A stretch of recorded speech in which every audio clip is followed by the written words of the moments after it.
आदाब, मैं हूं अंजर आफाक और आप देख रहे हैं मिलत टाइम्स। बाबरी मस्जिद गिराने में जो लोग भी शामिल थे उनकी खैर नहीं है, चाहे वो अयोध्या में जाकर बाबरी मस्जिद गिराने में खुद शामिल रहे हो या फिर उसकी साजिश का हिस्सा रहे हो।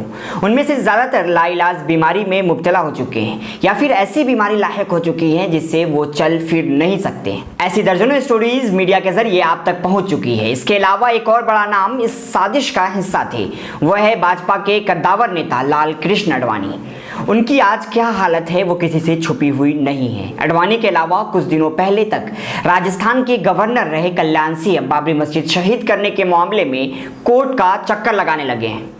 बाबरी मस्जिद शहीद करने के मामले में उत्तर प्रदेश के पूर्व मुख्यमंत्री और बीजेपी नेता कल्याण सिंह को आज लखनऊ की विशेष अदालत में पेश किया गया।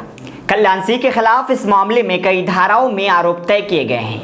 बीजेपी के कद्दावर नेता कल्याण सिंह पर आपराधिक साजिश, दो समुदायों के बीच नफरत फैलाने समेत कई धाराओं के तहत आरोप तय किए गए हैं। आपको बता दें कि लखनऊ की विशेष सीबीआई अदालत ने पूर्व मुख्यमंत्री और पूर्व राज्यपाल कल्याण सिंह को बाबरी मस्जिद ढांचा ढाए जाने के मामले में तलब किया था।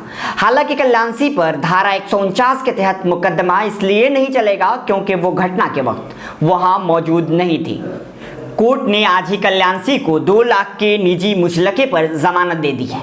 अदालत अयोध्या में 6 दिसंबर 1992 को बाबरी मस्जिद ढांचा ढाए जाने की साजिश के लिए लाल कृष्ण आडवाणी, बीजेपी के वरिष्ठ नेता मुरली मनोहर जोशी, उमा भारती और अन्य आरोपियों के खिलाफ मुकदमे की सुनवाई कर रही है।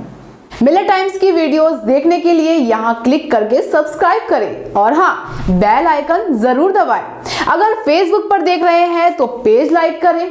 ताज़ा तरीन खबरों और मज़ामीन के लिए विजिट करें हमारी वेबसाइट www.millettimes.com। हमारी ये वेबसाइट उर्दू, हिंदी, इंग्लिश तीनों लैंग्वेज में मौजूद है।